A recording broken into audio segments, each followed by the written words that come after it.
Story Hour's on! Welcome to your Story Hour. I'm Aunt Nikki. And I'm Uncle John, and we're here to bring you today's Inspiring Story. Welcome, everyone. That's right, everyone, because we know that you kids of all ages are listening in today. You mean there are some adult kids out there listening, Aunt Nikki? Well, now, Uncle John, I've known some grandmas and grandpas who are avid listeners, and we get letters every day from people of all ages from around the world. That we do, and there's nothing we love more than getting together with all our friends for a good story. So, Uncle John, it's your turn to choose our story for today. What will it be? An adventure story? An animal story? A miracle story? Well, how do you feel about a history story? Wonderful. You know I love historical stories. And we've had some very exciting ones about, well, young people, for example, who saved the day. Like Abby, the lighthouse keeper's daughter. Exactly. Or even about escaping slaves like Henry Box Brown. You've got it. So what historical story do you have for us today? Well, today's story may be news to even many of you grown-up listeners. In fact, even though our story takes place during the 1940s, it wasn't until the 1990s that an American who was on a caving expedition to the Ukraine discovered what had happened. And it was several years after that before he revealed what he had found. Until then, only the people involved knew about it. Wow, a story that was hidden for over 60 years? That sounds pretty intriguing. I thought you'd find it interesting, Aunt Nikki. So just who are some of the people we'll meet in today's story? Well, we're going to meet a Jewish family by the name of Stermer, Esther and her husband Zaida, and their 6 children. Henya, their oldest, who was married to Faishal, Nisel, Shana, Shulim, Shlomo, and Etka. They all had to courageously overcome some very adverse circumstances during one of the worst wars in history. Well, you've certainly got my attention, Uncle John. Then let's join Aunt Carol as she brings us the story of 500 Days in a Cave. Our story begins in the Ukraine during the Second World War. Although the war had initially seemed far off, Hitler's Nazi German armies forged their way through Europe, and in June 1941, they stormed across the border from Poland into Ukraine. In spite of these impending dangers, the little town of Koroluvka, where the Stermer family lived, seemed almost untouched. And David stayed in strongholds in the wilderness, and remained in the mountains in the wilderness of Ziph. Saul sought him every day, but God did not deliver him into his hand. So David saw that Saul had come to seek out his life. Papa, was David afraid to hide in a cave? David wasn't afraid because he knew that God was watching out for him, Etka. No matter where we are, in a cave like David or in the palace like King Saul, God sees us and is with us. We must always keep trusting. Zaida, open the door. I have urgent news. I wonder what... Faishal, come in. What's wrong? You look... Oh, tell us what happened.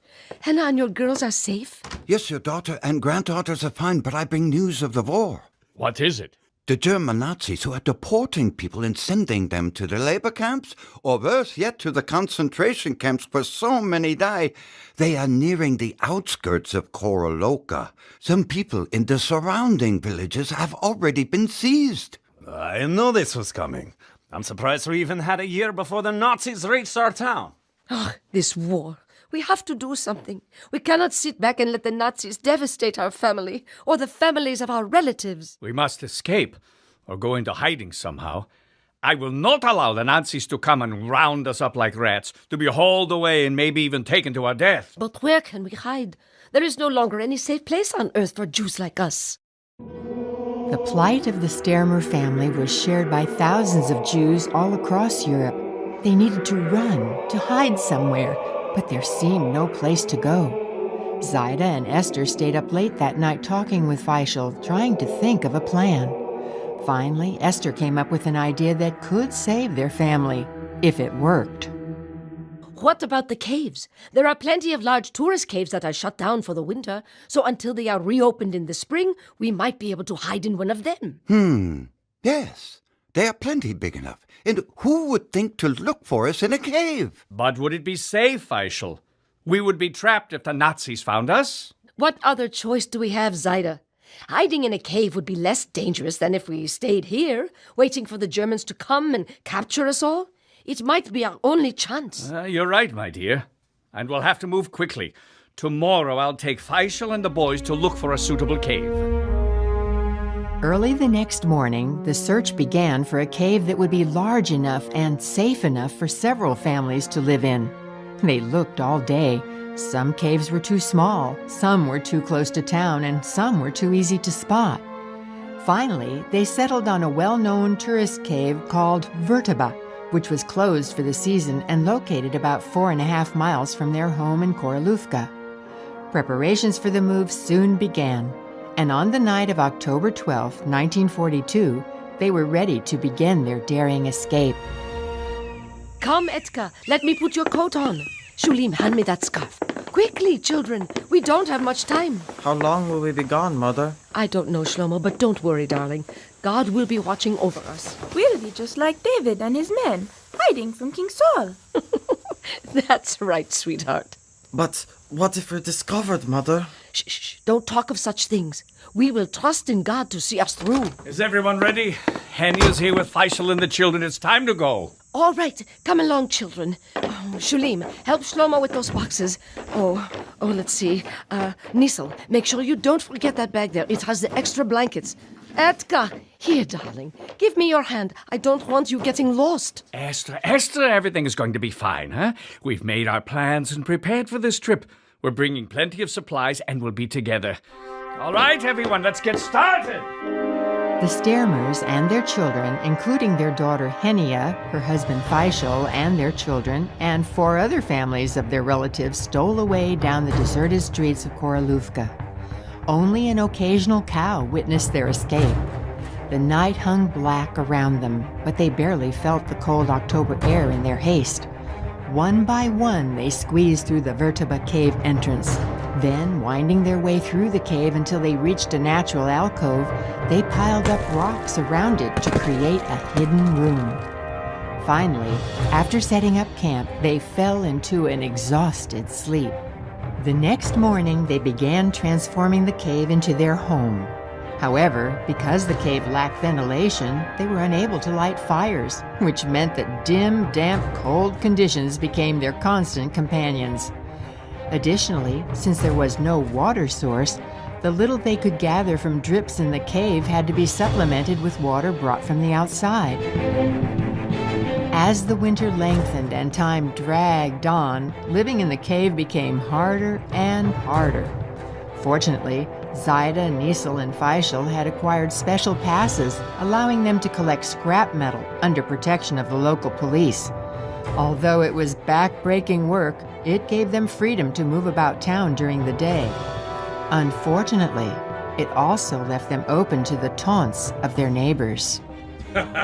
Is that you, Nisel Stermer? Your family used to be one of our finest. Look at you now, picking up scrap metal like a beggar. We all do what we must in order to survive. I should turn you into the Nazi soldiers. Everybody knows you're a Jew. Oh, wait, I can't do that, can I?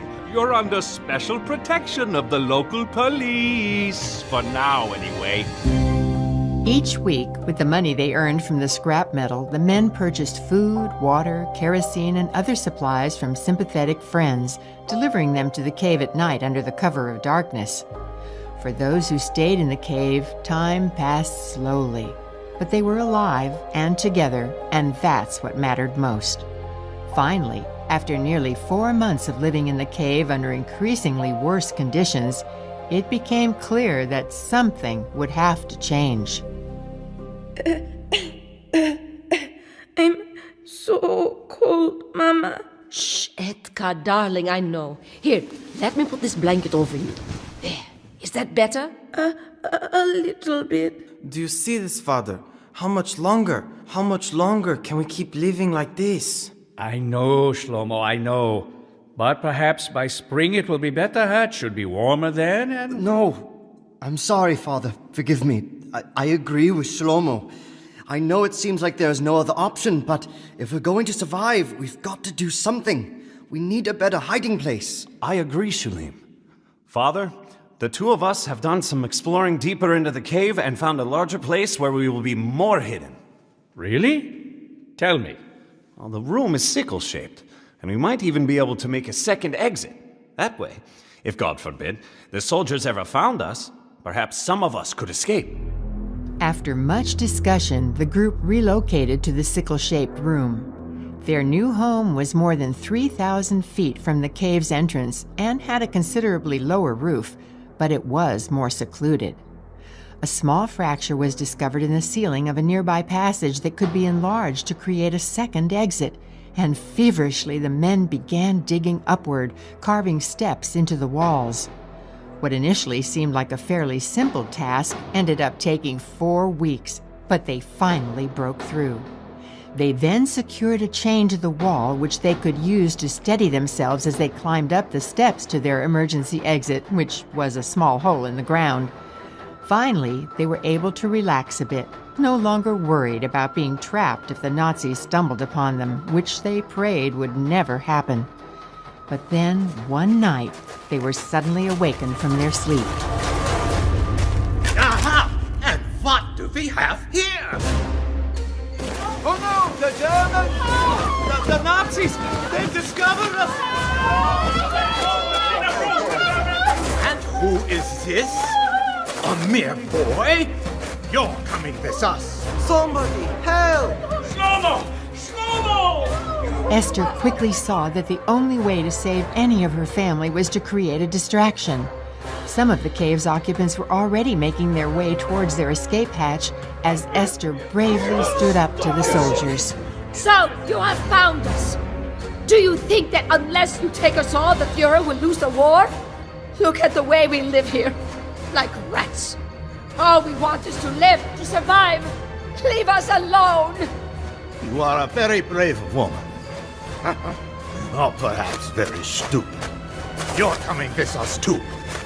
The German soldiers rushed their captives out of the cave and through the countryside toward town. Among the captives were Esther, Shlomo, Enya, and her daughter. As they walked along, Esther hatched a daring plan. Shlomo, listen to me. You see how dark it is. And we are not dying. We might be able to escape. When I give the signal, start running into the woods. Mother, I'm scared. What if we don't make it? I know. I'm scared too. But this might be our only chance. All right. I'm ready. Just another moment. The guard is starting to look the other way. And now, run. Hey! They're getting away! Halt! Halt where you are! Halt, I say! Esther, Shlomo, and the other captives broke away from the guards and scattered into the woods. Hearts pounding, Esther and Shlomo raced back to the cave and reunited with their family members who had returned after evading capture. Soon afterward, Henya and her daughter appeared as well. Then, heading to the emergency exit to stand watch, Esther found Shulim traumatized and crumpled in a heap at the bottom of the stairs. The shaken group realized that since their hiding spot had been discovered, they were no longer safe. My husband, we can't stay here any longer. I know, Esther, I know. Almost everything was taken or destroyed in the raid. And the soldiers! Yes. They are bound to return at some point to finish the job and take us captive again. We have to move soon. My friend Munko, who has helped us before, may have some ideas. I know he has helped us with supplies, Niesel, but would he be able to help us find a new place to hide? He knows these hills like the back of his hand. I think he's just the person we need. Munko suggested they investigate a relatively unknown cave nearby called Priest's Grotto. So Niesel and Shulim spent an entire day examining the cave. Look, Shulim. There's an underground water supply. And a series of connected rooms. There'll be enough space for everyone. And there's good ventilation too. I think we can build fires in here to keep us warm. 5 days later, on May 5th, 1943, the group from the cave, along with several more families who joined them, moved to Priest's Grotto. Now feeling a greater degree of safety, they soon settled into a new routine. Still, because of the cold, damp conditions, they entered a state of near hibernation, sleeping 18 to 20 hours each day. After several weeks, their supplies began to dwindle, and they realized someone would have to venture out of their cave.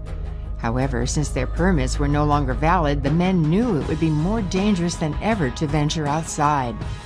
Nevertheless, one night, Nisel, Shulim, and Zaida left the relative safety of their hideout and headed across the grassy fields toward Karlovka to visit Nisel's friend, Munko.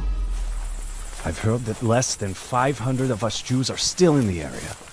The Nazis are tightening security, and even some of the most trusted sympathizers of our Jewish community have begun to cave in to the pressure and turn us in. Do you think Munko will turn us in? I don't think so, but you can never know for sure. Shh! I think I heard something. Over there, near the road. I heard it too. Quick, lie down in the grass. Who do you think it is, Father? Most likely soldiers on night patrol. Villagers wouldn't be out so late. I doubt the soldiers would be heading into the fields at this hour. Maybe they are only changing guards. Munko lives in the woods just ahead on the outskirts of town. Hopefully we'll be able to get there safely, if we aren't discovered first. Fortunately, the group successfully arrived at Munko's house, and over time they would make many such trips, sneaking through the night in search of food and supplies. In spite of constant danger, they were usually able to get what they needed with the help of sympathetic friends. Then one morning, as the men were returning from an overnight supply-gathering expedition... Shulim, you and Niso check to see if anyone has followed us.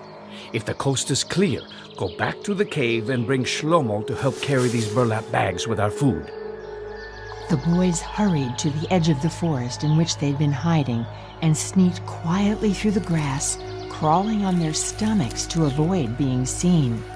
Since no one seemed to be about, they returned to the cave, fetched Shlomo, and carefully made their way back to where their father was waiting in the woods.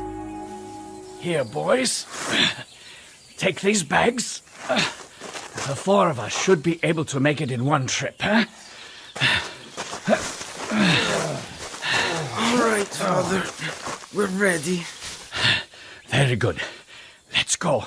And stay low. You never know who may be watching. Let's leave the bags outside the small entrance hole here and pull them down once we're inside the cave. That's a good idea. Hurry. Let's squeeze through and get down the ladder. You first, Shlomo. All right, I'm down. Me too. Here I come.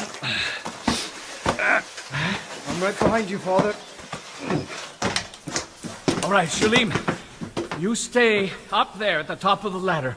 Pull the bags in and hand them down to us. We'll grab them and take them in the back for storage. All right. I'm pulling the first one over and in. All went well until Shulim, at the top of the ladder, reached for the last sack filled with potatoes. Here comes the last one. Only one sack left to go. I've just got to pull it in and...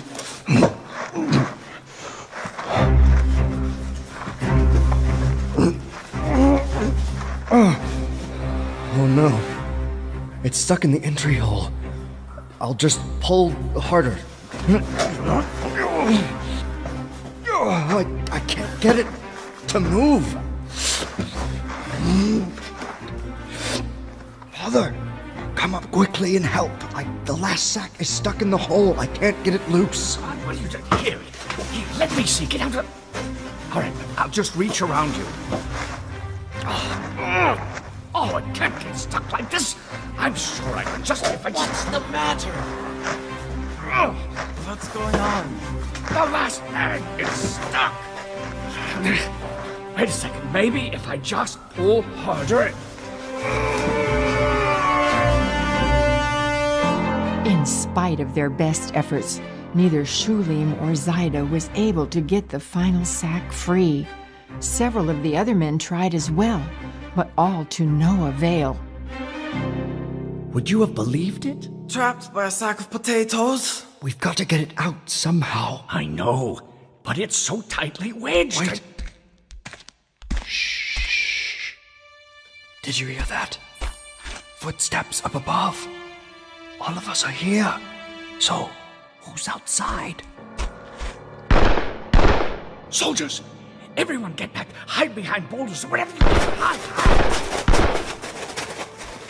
Do you think they're coming down? Have they found us? Shh! Listen. They've stopped shooting. Maybe they're going away. What do you think, Father? Wait. Wait. Yes. Yes, I think they've gone. Can you imagine? God has spared our lives again, and this time by disguising our entrance with a sack of potatoes. The stuck burlap bag of potatoes, which had blended into the surroundings and had hidden the entry hole, was easily dislodged after the soldiers were gone. It was just one of many miracles experienced by the group in their days underground. As the weeks passed, the hideaway group continued to live in survival mode, which unfortunately meant that most of their time was spent in dreadful monotony. However, when the Jewish high holidays approached, they celebrated as best they could. On Yom Kippur, they spent the day fasting and praying, and Faisal read from a prayer book. By the time December rolled around, the families had spent 205 days living underground in Priest's Grotto, not counting the time they had already spent in Vertebra Cave. Then, as the winter of 1944 gave way to spring, they began to hear rumors that the war was almost over, that the Nazis were retreating and liberation was just around the corner. Mother, look at this note. It's from Munko. It says the Germans are gone. The Germans are gone. We are free at last.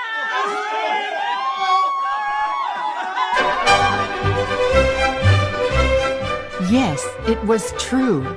The Nazi German soldiers had gone.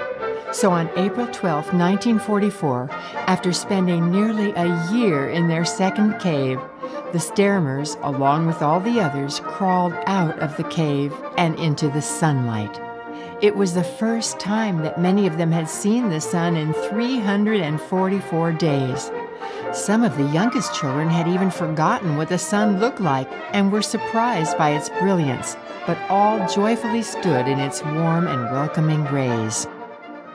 Zeta, my dear husband, we have spent so many months afraid of the sunlight. More than 500 in all. Yes, 500 days in the darkness of the caves, afraid to see or be seen in God's world. But now at last we are free. We can walk around in the middle of the day if we wish. Yes, my dear. And it was your good suggestion that we all hide in a cave that helped our family survive. The world has been turned upside down, and yet God has protected us. He has been with us all the way.